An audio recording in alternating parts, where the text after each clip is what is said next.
Okay, so to help you answer that question, what does saturated mean?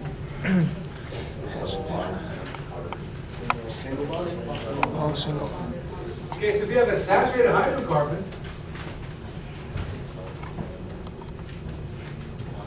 now saturated means it has, we'll talk about this actually starting on Thursday when we look at solutions. The saturated solution has the maximum amount of solute in that solution. So a saturated hydrocarbon has the maximum number of hydrogens in that hydrocarbon. So in a saturated hydrocarbon, you have the maximum number of hydrogens in that hydrocarbon. So that means you'll have carbon-carbon single bonds only. Okay, so carbon-carbon single bonds, this would be an example of an alkane. For an unsaturated hydrocarbon,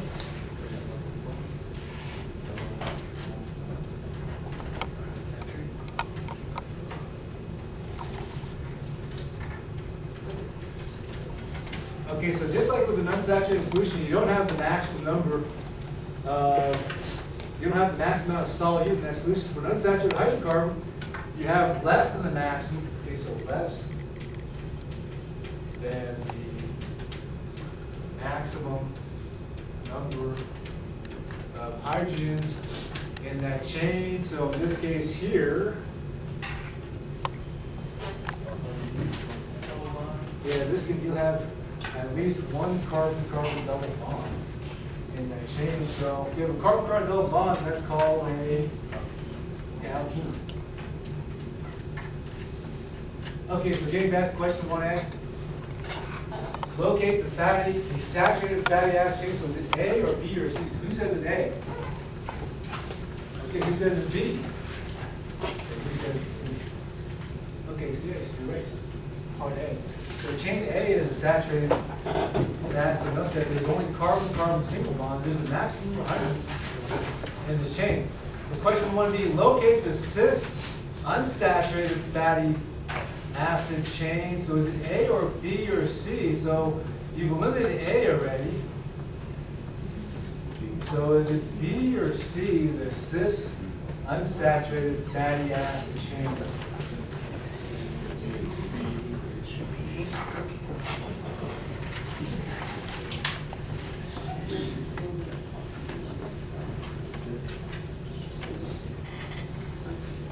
Okay, so what's the difference between cis and what was the other thing? Or stereoisomer. So you have the cis and trans stereoisomer. What was the difference between the cis and trans isomer?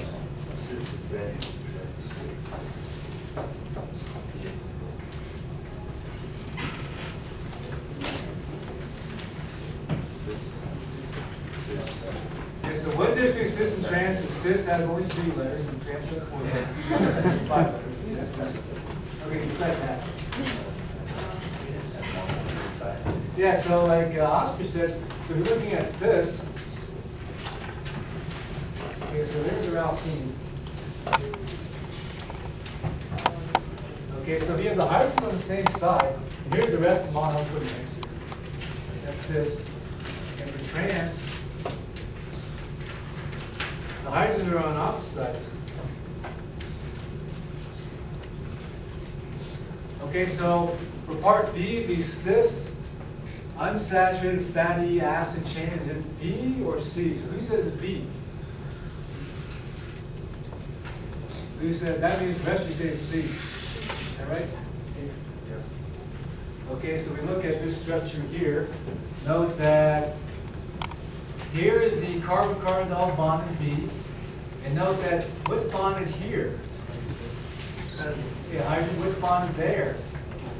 Hydrogen. Okay, let's take a look at here. Here's our carbon-carbon double bond in C. So what's bonded here? Yeah, hydrogen, what's bonded there? And on which chain, B or C, are the hydrogens in the carbon-carbon double bond on the same side? Okay, so B is so John. Yeah, so note that B is the cis unsaturated fatty acid. It turns out that in nature, for some reason, naturally occurring unsaturated fats are the cis isomer, which is a good thing. To make the trans isomer, what happens is that when a unsaturated fat undergoes that addition reaction with hydrogen, in other words, we can convert we can do an addition reaction here. So add H2, and this forms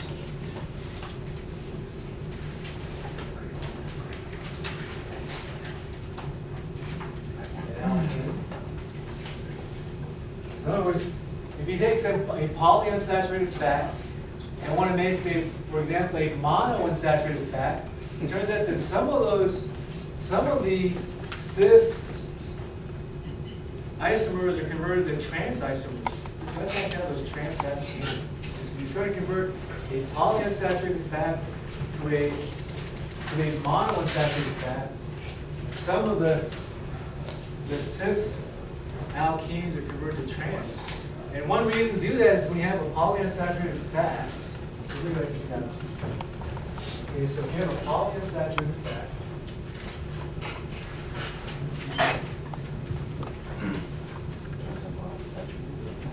these tend to be liquids. Actually, these are liquids at room temperature. Whereas if you have a saturated fat,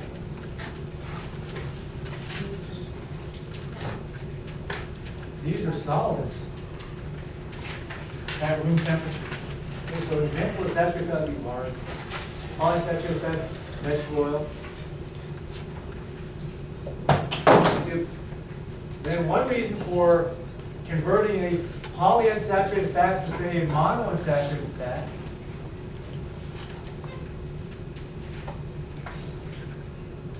is a monounsaturated fat is less liquid because it's more like a gel or more solid. Because see, we know this that it's better to eat polyunsaturated fats, but then if you're putting like something on a spread on your toast, you don't want to just pour a liquid on it. You want, I think we're all used to like using butter, solid butter, and putting it on a toast.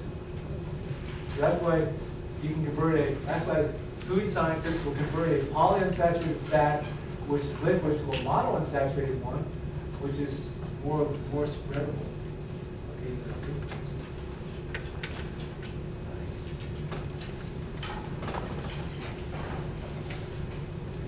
Okay, now what type of fat is better to eat? A saturated straight fat, an unsaturated straight fat, or an unsaturated dense fat? Okay, so there's going to be one or two or three. Okay, so who says one? It's better to eat a saturated straight fat. Example, this would be butter or lard.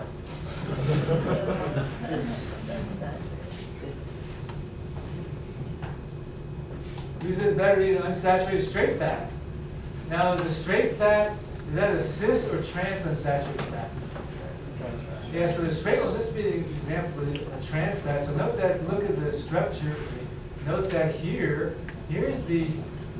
our unsaturation, but note that because of the trans geometry, this is straight like the saturated fat. Okay? And then the unsaturated fat is, for example, this. That one needs to be the cis form. So which one is better to eat? Yeah, so it turns out that number 3, the unsaturated fat. So the cis fat's better than trans fat, unsaturated fats. And how are saturated fats and trans fats similar?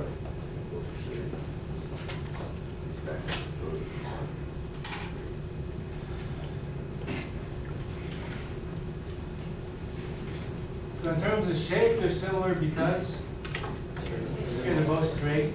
In terms of state of matter, do trans fats and saturated fats tend to be liquids or solids at room temperature? They tend to be solid at room temperature, whereas the unsaturated, bent, or cis fats tend to be liquids at room temperature, body temperature, London. Isn't there some cooking oils that are trans fats? Yeah, this will be transfats.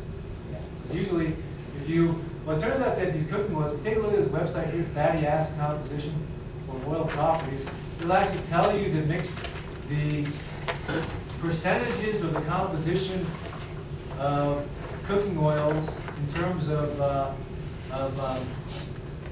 fatty acids. So, for example, one type of fatty acid is called stearic acid. That's the type of. Okay, so you write this down. So one type of saturated fat is stearic acid. This is an 18-carbon saturated fat. For one example of an unsaturated fat, this would be linolenic acid. Okay, so this has a carbon-carbon bond, and this also, I think this is also 18-carbon fatty acid. So anyway, you'll actually see a mixture, for example, olive oil of saturated fat as well as unsaturated fats in there. There's actually, like in olive oil, there's probably, I don't know, 10 different fatty acids in olive oil. Okay, so there's quite a few. In olive oil, there's going to be more unsaturated fat than saturated fat. If you take a look at something like lard, there's more saturated fat than unsaturated fat. There's always going to be a mixture of both.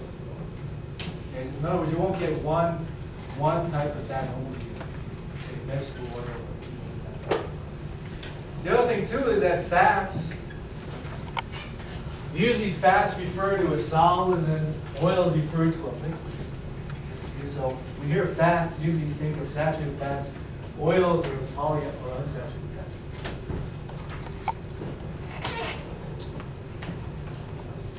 Okay, let's go on to the next slide.